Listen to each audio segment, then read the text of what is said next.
భూమిపైనే అతిపెద్ద సముద్రమైన Pacific ocean లో ఒకటి కాదు రెండు కాదు ఏకంగా 439 రోజులు మరణంతో తలపడి గెలిచి ప్రాణాలతో బయటపడ్డ ఓ వ్యక్తిది. దాదాపు 14 నెలల తర్వాత ప్రాణాలతో బయటపడ్డాడు. కానీ వచ్చి రాగానే ఎందుకని అతన్ని జైల్లో వేశారు?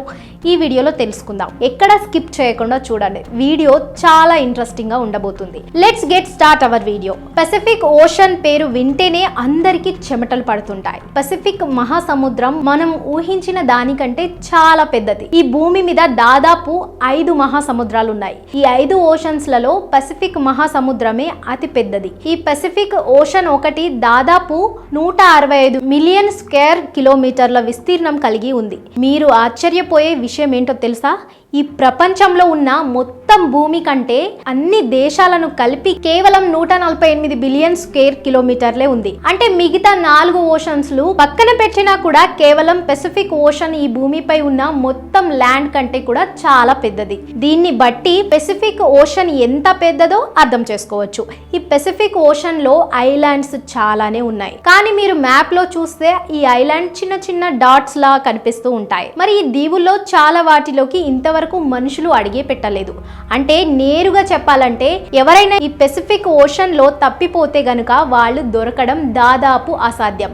కానీ ఈ రోజు ఓ వ్యక్తి యొక్క రియల్ స్టోరీ చూడబోతున్నాం. అతను ఈ పెసిఫిక్ ఓషన్ లో 10 కాదు 20 కాదు ఏకంగా 439 రోజులు గడిపాడు. అతనికి తెలియకుండానే ఓ వరల్డ్ రికార్డ్ ను సృష్టించాడు. దానిని ఎవ్వరు కలలో కూడా బ్రేక్ చేయాలి అనుకోరు.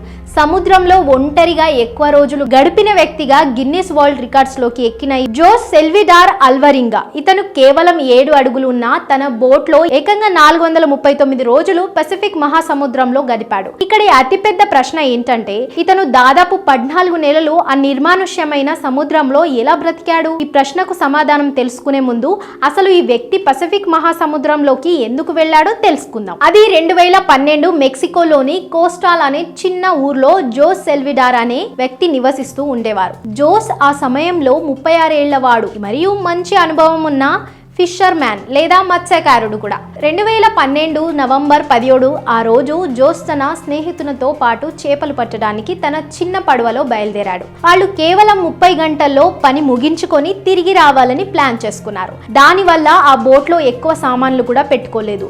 ఆ 7 అడుగులు ఉన్న పడవలో కేవలం ఒక ఇంజన్ మరియు పట్టిన చేపలను స్టోర్ చేయడానికి ఒక చిన్న రిఫ్రిజిరేటర్ మాత్రమే ఉన్నాయి. కేవలం ఒక్క రోజు మాత్రమే సరిపోయే ఆహారాన్ని తనతో పాటు తీసుకెళ్తూ జోస్ కు తన ముందున్న 439 రోజులు తన జీవితంలోనే అతి భయంకరమైన రోజులుగా మారబోతున్నాయని తెలియదు పాపం. వాళ్ళు మెక్సికో నుండి 120 కిలోమీటర్ల పడవ ప్రయాణం చేసి అక్కడ చేపలు పట్టడం మొదలు పెట్టారు. కానీ కొంత సమయానికే ఓ అతి భయంకరమైన తుఫాను వారి పడవను చుట్టేసింది. తమ ప్రాణాలు కాపాడుకోవడానికి వారు వారి వలలను అక్కడే వదిలేసి గబగబా మెక్సికో తీరానికి తమ పడవను నడుపుతున్నారు. దాదాపు అరగంటలు అతి వేగవంతమైన తమ ప్రయాణం తర్వాత ఇప్పుడు వాళ్ళు తీరానికి కేవలం 20 కిలోమీటర్ల దూరంలో ఉన్నారు. వాళ్లకు వాళ్ళ ఊరు కూడా కనిపిస్తుంది. వాళ్ళు ఆ తుఫాన్ నుండి చాలా దూరం వచ్చేసారు. కానీ వారి అదృష్టం వాళ్ళని వదిలేసి వెళ్ళిపోయింది.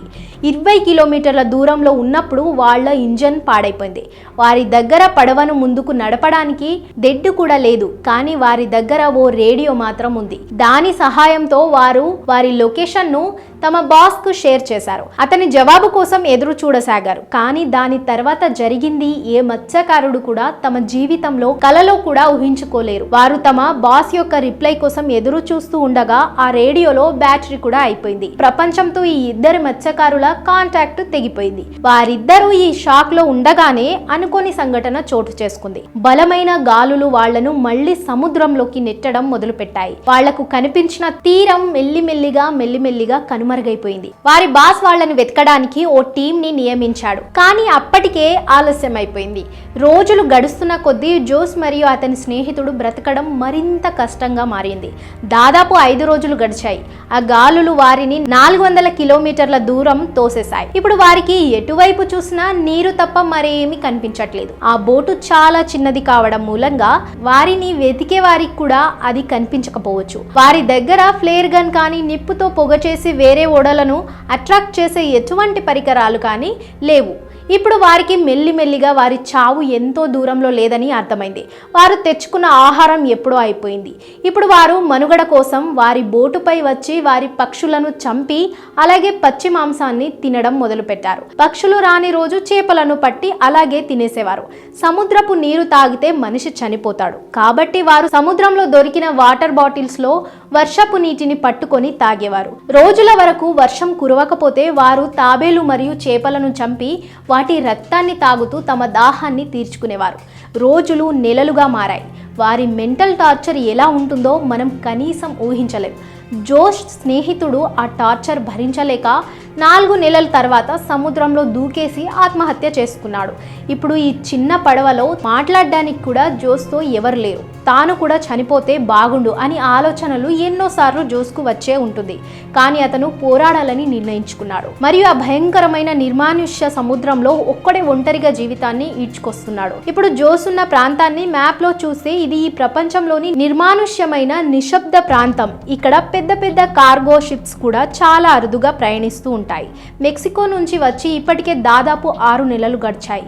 స్నేహితుని మరణంతో జోస్ చాలా ఫ్రస్ట్రేట్ గా ఉన్నాడు. 6 నెలల తర్వాత మొదటిసారి దూరం నుండి జోష్ కు ఒక కార్గో షిప్ కనిపించింది. దాంతో జోష్ కు ప్రాణాలపై ఆశ తిరిగి వచ్చింది. తాను ప్రాణాలతో బయటపడుతున్నాను అనుకొని చాలా సంతోషపడ్డాడు. కార్గో షిప్ ని చూస్తూ జోష్ సైకిల్ చేస్తూ గట్టిగా అరవడం మొదలుపెట్టాడు. కానీ తన అదృష్టం ఏ మాత్రం బాలేదు. కార్గో షిప్ లో ఉన్న వారికి అతని చిన్న పడవ ఏ మాత్రం కనిపించలేదు. దాంతో జోస్ కు బ్రతుకుతున్నానన్న ఆశ కూడా చల్లారిపోయింది. ఒక్కసారి ఊహించుకోండి, మరణంతో నెలలు యుద్ధం చేస్తూ ఒక్కసారిగా ప్రాణాలను దక్కించుకునే అవకాశం కళ్ళ ముందే ఉన్నా తను దాటేసి వెళ్ళిపోతుంటే ఆ సిచ్యువేషన్ ఎలా ఉంటుందో ఆలోచించండి. 11 నెలలు గడిచాయి. అతను తీరం నుండి 8000 కిలోమీటర్ల దూరంలో వచ్చేశాడు. అతని బట్టలు కూడా చినిగిపోయాయి. ఎండ నుండి తప్పించుకోవడానికి అతని దగ్గర అండర్ వేస్ తప్ప ఇంకేం లేదు. కొన్ని రోజులకు అదృష్టం జోస్ తలుపు తట్టింది. 2014 జనవరి 30 దాదాపు 14 నెలల మనుగడతో యుద్ధం తర్వాత జోస్ కు తన చుట్టుపక్కల కొబ్బరికాయలు తేలుతుండడం కనిపించింది. ఒక్కసారిగా ప్రాణాలు తిరిగి వచ్చాయి. చుట్టుపక్కల ఏదో దివి ఖచ్చితంగా ఉంటుందని అర్థమైంది. అనుకున్నట్టుగానే అతనికి దూరం నుండి ఓ ఐలాండ్ కనిపించింది. అది కూడా ఎక్కడ మిస్ అవుతుందేమో అనే భయంతో వెంటనే అతను సముద్రంలోకి దూకి దివి వైపు ఈదడం మొదలుపెట్టాడు. చివరికి ఆ ఐలాండ్ పై అడుగు పెట్టాడు. 14 నెలల నుండి భూమిపై అడుగు పెట్టడం ఇదే మొదటిసారి. ఆ దివిలో అడుగు పెట్టడంతో ఓ ఇల్లు కనిపించింది. అతను నేరుగా వెళ్లి ఆ ఇంటి ఓనర్ ని కలిశాడు. ఈ ఐలాండ్ జోస్ స్టార్ట్ అయిన ప్రాంతం నుండి 11,000 కిలోమీటర్ల దూరంలో ఉంది. ఒకవేళ ఇది కూడా మిస్ అయి ఉంటే మరో 5,000 కిలోమీటర్ వరకు ఎటువంటి ఐలాండ్ కూడా ఉండేది కాదు. అదృష్టవశాత్తు జోస్ ప్రాణాలతో బయటపడ్డాడు. తిరిగి తన దేశానికి పంపించేశారు. అయితే జోస్ కు ఎవ్వరు ఊహించని మరొక ట్విస్ట్ ఎదురైంది. అతను తిరిగి వచ్చిన తర్వాత 438 డేస్ అనే పేరుతో తన స్టోరీని ఒక పుస్తకంగా రాసి పబ్లిష్ చేశాడు. కానీ జోష్ యొక్క స్నేహితుని కుటుంబ సభ్యులు తమ కొడుకుని జోసే చంపేసి తినేశాడు అని కేసు ఫైల్ చేశారు.